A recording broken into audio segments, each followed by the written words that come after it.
Treasure Island by Robert Louis Stevenson.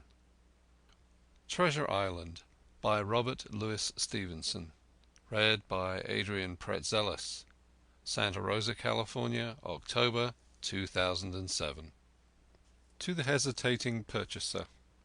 If sailor tales to sailor tunes, storm and adventure, heat and cold, if schooners, islands, and maroons, and buccaneers and buried gold, and all the old romance retold, exactly in the ancient way, can please as me they pleased of old, the wiser youngsters of today, so be it, and fall on.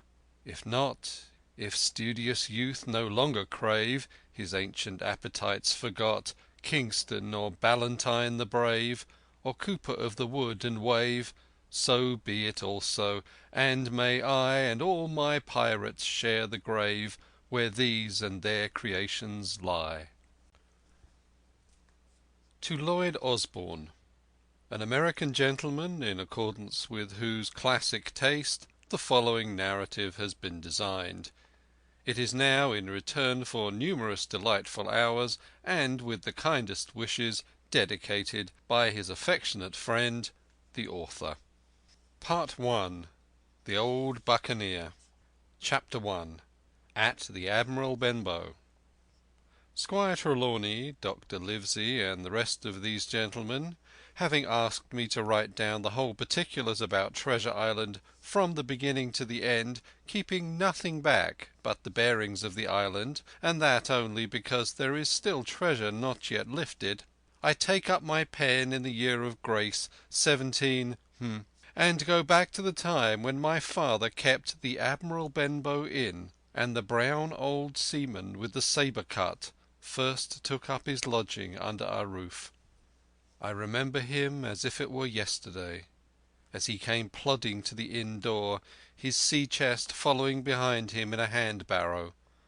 A tall, strong, heavy, nut-brown man, his tarry pigtail falling over the shoulders of his soiled blue coat, his hands ragged and scarred with dirty broken nails, and the sabre cut across one cheek, a dirty, livid white.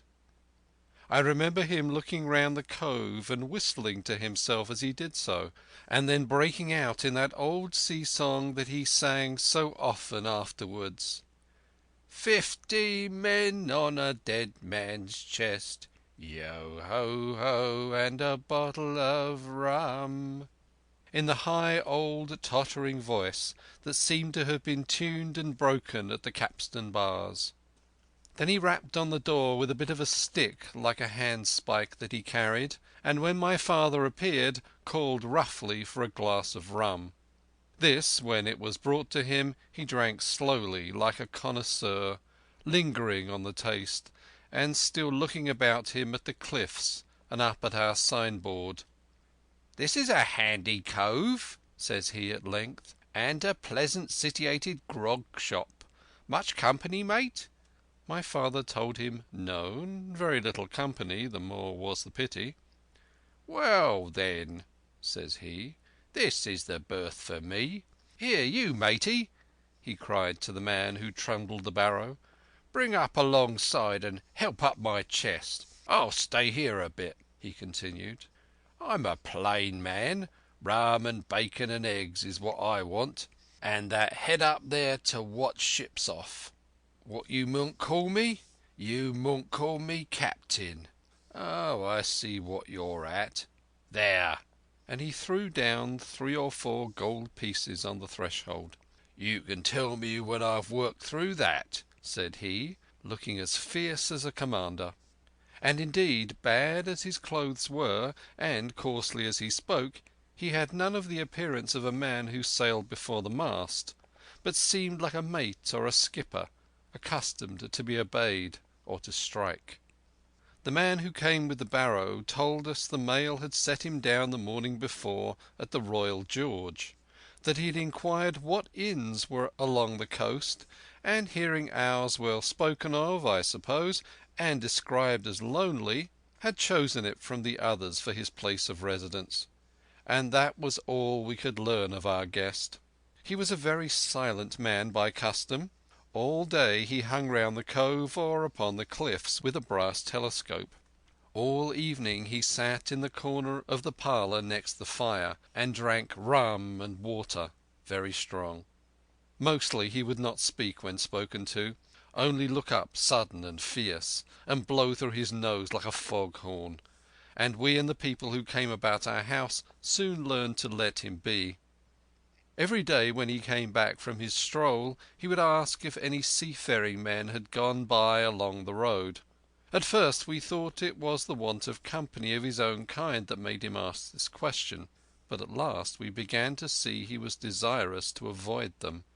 When a seaman put up at the Admiral Benbow, and now and then some did, making by the coast road for Bristol, he would look in at him through the curtained door before he entered the parlour, and he was always sure to be as silent as a mouse when any such was present.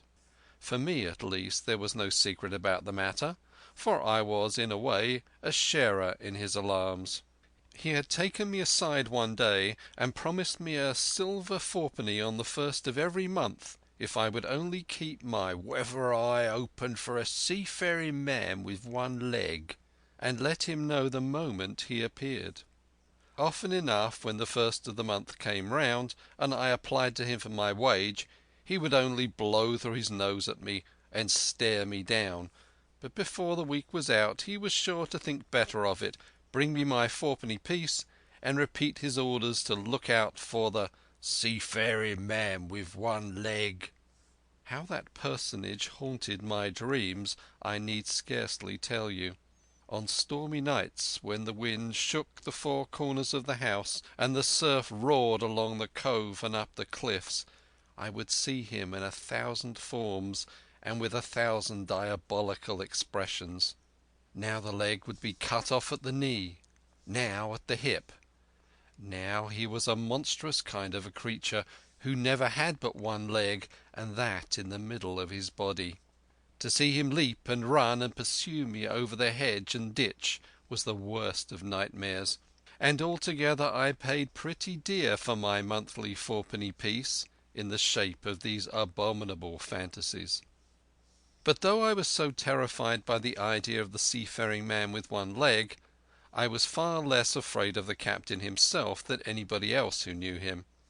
There were nights when he took a great deal more rum and water than his head would carry, and then he would sometimes sit and sing his wicked old wild sea songs, minding nobody. But sometimes he would call for glasses round and force all the trembling company to listen to his stories or bear a chorus to his singing. Often I have heard the house shaking with yo-ho-ho and a bottle of rum, all the neighbours joining in for dear life with the fear of death upon them, and each singing louder than the other to avoid remark. For in these fits he was the most overriding companion ever known. He would slap his hand on the table for silence all around. He would fly up in a passion of anger at a question, or sometimes because none was put, and so he judged the company was not following his story. Nor would he allow any one to leave the inn till he had drunk himself sleepy and reeled off to bed. His stories were what frightened people worst of all. Dreadful stories they were about hanging and walking the plank, and storms at sea, and the dry Tortugas, and wild deeds and places on the Spanish Main. By his own account he must have lived his life among some of the wickedest men that God ever allowed upon the sea, and the language in which he told these stories shocked our plain country people almost as much as the crimes that he described. My father was always saying the inn would be ruined, for people would soon cease coming there to be tyrannized over and put down, and sent shivering to their beds. But I really believe his presence did us good. People were frightened at the time, but on looking back they rather liked it.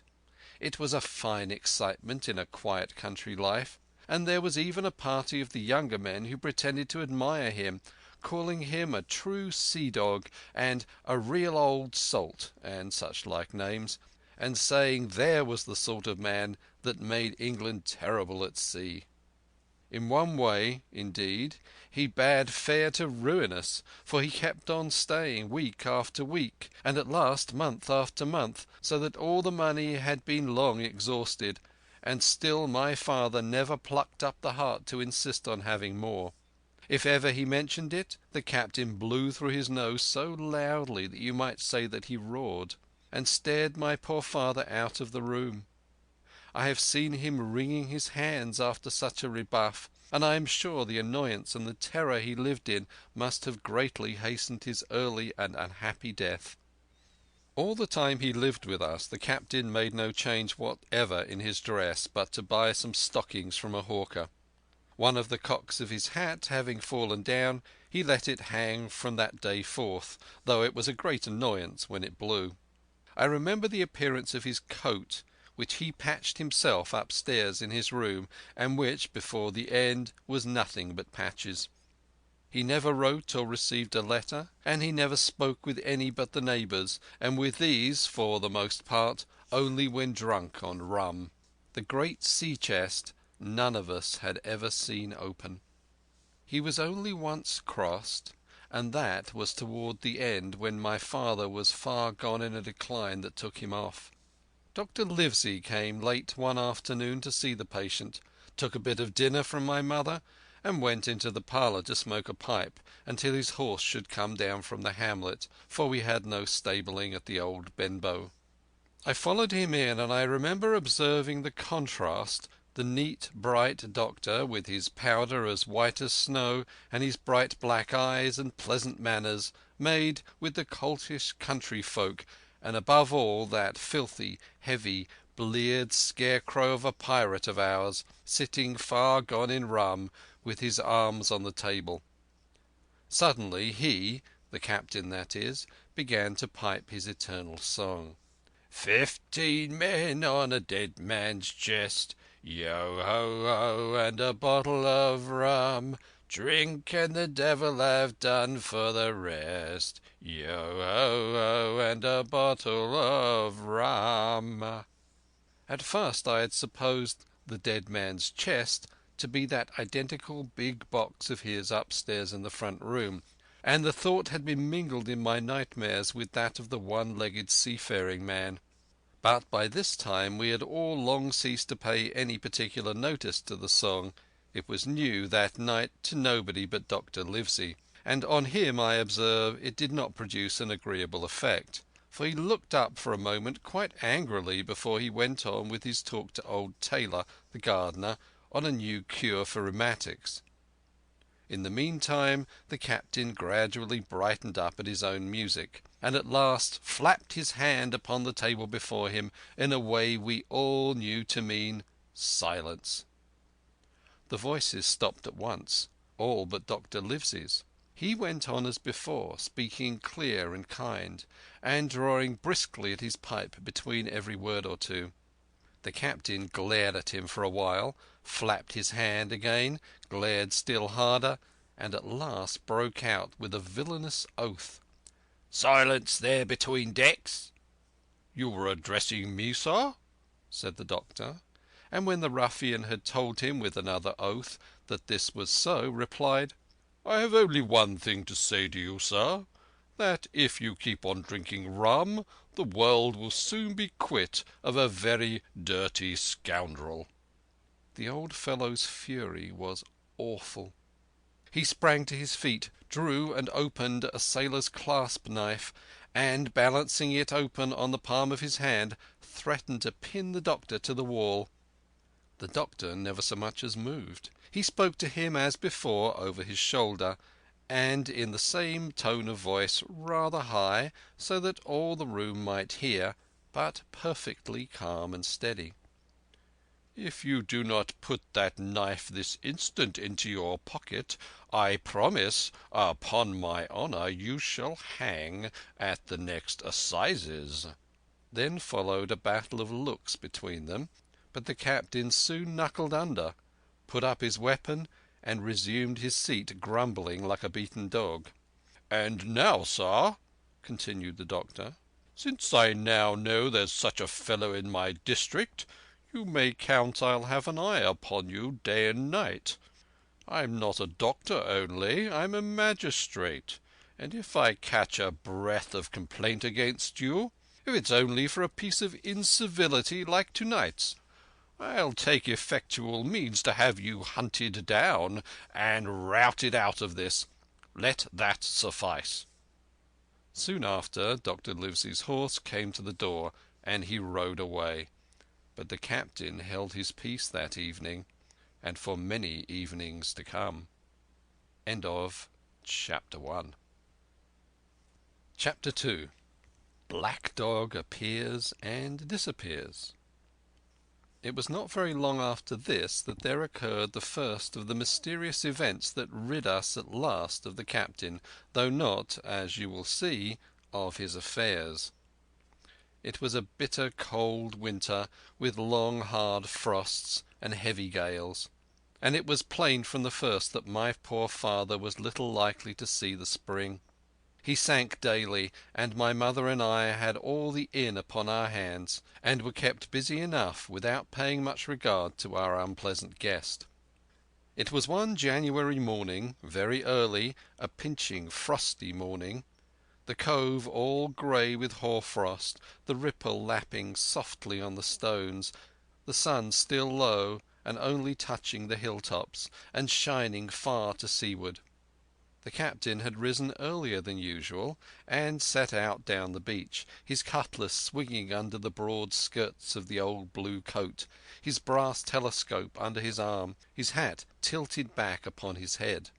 I remember his breath hanging like smoke in his wake as he strode off, and the last sound I heard of him, as he turned the big rock, was a loud snort of indignation, as though his mind was still running upon Dr. Livesey.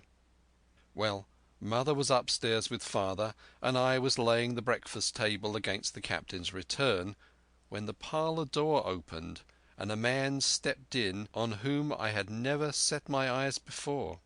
He was a pale, tallowy creature, wanting 2 fingers of the left hand, and though he wore a cutlass, he did not look much like a fighter. I had always my eyes open for seafaring men with 1 leg or 2, and I remember this one puzzled me. He was not sailory, and yet he had a smack of the sea about him too. I asked him what was for his service, and he said he would take rum.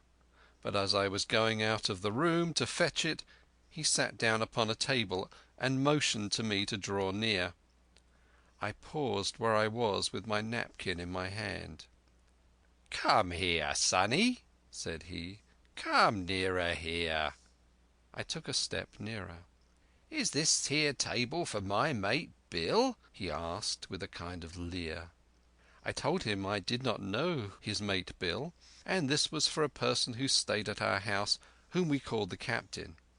"Well," said he, "my mate Bill would be called the captain, like as not. He has a cut on 1 cheek, and a mighty pleasant way with him, particularly in drink, has my mate Bill. We'll put it, for argument like, that your captain has a cut on 1 cheek, and we'll put it, if you like, that that cheek's the right one. Ah, well, I told you. Now, is my mate Bill in this here house?" I told him he was out walking. "Which way, sonny? Which way is he gone?" And when I pointed out the rock and told him how the captain was likely to return, and how soon, and answered a few other questions, "Oh," said he, "this'll be as good as drink to my mate Bill." The expression of his face as he said these words was not at all pleasant, and I had my own reasons for thinking that the stranger was mistaken, even supposing he meant what he said. But it was no affair of mine, I thought, and besides, it was difficult to know what to do. The stranger kept hanging about just inside the inn door, peering round the corner like a cat waiting for a mouse. Once I stepped out myself into the road, but he immediately called me back, and as I did not obey quick enough for his fancy, a most horrible change came over his tallowy face, and he ordered me in with an oath that made me jump. As soon as I was back again he returned to his former manner. half fawning, half sneering, patted me on the shoulder and told me I was a good boy, and he had taken quite a fancy to me. "I have a son of my own," said he, "as like to you as two blocks, and he's all the pride of my heart. But the great thing for boys is discipline, sonny, discipline. Now, if you had sailed along of Bill, you wouldn't have stood there to be spoke to twice, not you. That was never Bill's way, nor the way of sich as sailed with him. And here, sure enough, is my mate Bill, with a spyglass under his arm. Bless his old heart, to be sure.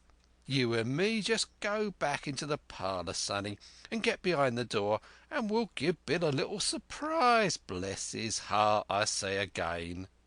So saying, the stranger backed along with me into the parlour, and put me behind him into the corner, so that we were both hidden by the open door. I was very uneasy and alarmed, as you may fancy, but it rather added to my fears to observe that the stranger was certainly frightened himself. He cleared the hilt of his cutlass and loosened the blade in the sheath, and all the time we were waiting there he kept swallowing as if he felt what we used to call a lump in the throat. At last in strode the captain, slammed the door behind him without looking to the right or left, and marched straight across the room to where his breakfast waited him. "Bill," said the stranger, in a voice that I thought he had tried to make bold and big. The captain spun round on his heel and fronted us. All the brown had gone out of his face, and even his nose was blue, and he had the look of a man who sees a ghost, or the Evil One, or something worse, if anything can be. And upon my word I felt sorry to see him all in a moment turn so old and sick. "Come, Bill, you know me. You know an old shipmate, Bill, surely," said the stranger. The captain made a sort of gasp. "Black Dog," said he. "And who else?" returned the other, getting more at his ease. "Black Dog as ever was, come for to see his old shipmate Billy at the Admiral Benbow Inn. Oh, Bill, Bill, we have seen a sight of times, us two, since I lost them 2 talons," holding up his mutilated hand. "Now look here," said the captain. "You've run me down. Here I am. Well then, speak up. What is it?" "That's you, Bill," returned Black Dog. "You're in the right of it, Billy. I'll have a glass of rum from this dear child here, as I've took such a liking to, and we'll sit down, if you please, and talk square, like old shipmates." When I returned with the rum they were already seated on either side of the captain's breakfast table. Black Dog next to the door, and sitting sideways so as to have one eye on his shipmate and one, as I thought, on his retreat. He bade me go and leave the door wide open. "None of your keyholes for me, sonny," he said, and I left them together and retired into the bar. For a long time, though, I certainly did my best to listen. I could hear nothing but low gabbling, and at last the voices began to grow higher, and I could pick up a word or two, mostly oaths, from the captain. "No, no, no, no, and an end of it," he cried once, and again, "If it comes to swinging, swing all, say I." Then all of a sudden there was a tremendous explosion of oaths and other noises. The chair and table went over in a lump. A clash of steel followed, and then a cry of pain, and the next instant I saw Black Dog in full flight, and the captain hotly pursuing, both with drawn cutlasses, and the former streaming blood from the left shoulder. Just at the door the captain aimed at the fugitive one last tremendous cut, which would certainly have split him to the chin had it not been intercepted by our big signboard of Admiral Benbow. You may see the notch on the lower side of the frame to this day. That blow was the last of the battle. Once out upon the road, Black Dog, in spite of his wound, showed a wonderful clean pair of heels, and disappeared over the edge of the hill in half a minute. The captain, for his part, stood staring at the signboard like a bewildered man. Then he passed his hand over his eyes several times, and at last turned back into the house. "Jim," says he, "rum!" And as he spoke he reeled a little and caught himself with one hand against the wall. "Are you hurt?" cried I. "Rum!" he repeated. "I must get away from here. Rum! Rum!" I ran to fetch it, but I was quite unsteadied by all that had fallen out, and I broke one glass and fouled the tap, and while I was still getting in my own way I heard a loud fall in the parlour, and running in beheld the captain lying full length upon the floor. At the same instant my mother, alarmed by the cries and fighting, came running downstairs to help me. Between us we raised his head. He was breathing very loud and hard, but his eyes were closed, and his face was a horrible colour. "Dear, dearie me!" cried my mother. "What a disgrace upon the house! And your poor father sick!" In the meantime we had no idea what to do to help the captain, nor any other thought but that he had got his death hurt in the scuffle with the stranger. I got the rum, to be sure, and tried to put it down his throat, but his teeth were tightly shut, and his jaws as strong as iron. It was a happy relief to us when the door opened and Dr. Livesey came in on his visit to my father. "Oh, doctor," we cried, "what shall we do? Where is he wounded?" "Wounded? A fiddlestick's end," said the doctor. "No more wounded than your eye. The man has had a stroke, as I warned him. Now, Mrs. Hawkins, just you run upstairs to your husband and tell him, if possible, nothing about it. For my part, I must do my best to save this fellow's trebly worthless life. And Jim, you get me a basin." When I got back with the basin, the doctor had already ripped up the captain's sleeve and exposed his great sinewy arm. It was tattooed in several places. "Here's luck," "A fair wind," and "Billy Bones his fancy" were very neatly and clearly executed on the forearm, and up near the shoulder there was a sketch of a gallows and a man hanging from it, done, as I thought, with great spirit. "Prophetic," said the doctor, touching this picture with his finger. "And now, Master Billy Bones, if that be your name, we'll have a look at the colour of your blood. Jim," he said, "are you afraid of blood?" "No, sir," said I. "Well, then," said he, "you hold the basin." And with that he took his lancet and opened a vein. A great deal of blood was taken before the captain opened his eyes and looked mistily about him. First he recognized the doctor with an unmistakable frown. Then his glance fell upon me, and he looked relieved. But suddenly his colour changed, and he tried to raise himself, crying, "Where's Black Dog?" "There's no black dog here," said the doctor, "except what you have on your own back. You have been drinking rum. You have had a stroke, precisely as I told you, and I have just, very much against my own will, dragged you head foremost out of the grave. Now, Mr. Bones—" "That's not my name," he interrupted. "Much I care," returned the doctor. "It's the name of a buccaneer of my acquaintance, and I'll call you by it for the sake of shortness. But what I have to say to you is this. One glass of rum won't kill you, but if you take one you'll take another and another, and I'll stake my wig if you don't break off short you'll die. Do you understand that? Die, and go to your own place, like the man in the Bible. Come now, make an effort. I'll help you to your bed for once." Between us, with much trouble, we managed to hoist him upstairs and laid him on his bed, where his head fell back on the pillow as if he was almost fainting. "Now, mind you," said the doctor, "I clear my conscience. The name of rum for you is death." And with that he went off to see my father, taking me with him by the arm. "This is nothing," he said, as soon as he had closed the door. "I have drawn blood enough to keep him quiet a while. He should lie for a week where he is. That is the best thing for him and you. But another stroke would settle him." End of chapter 2.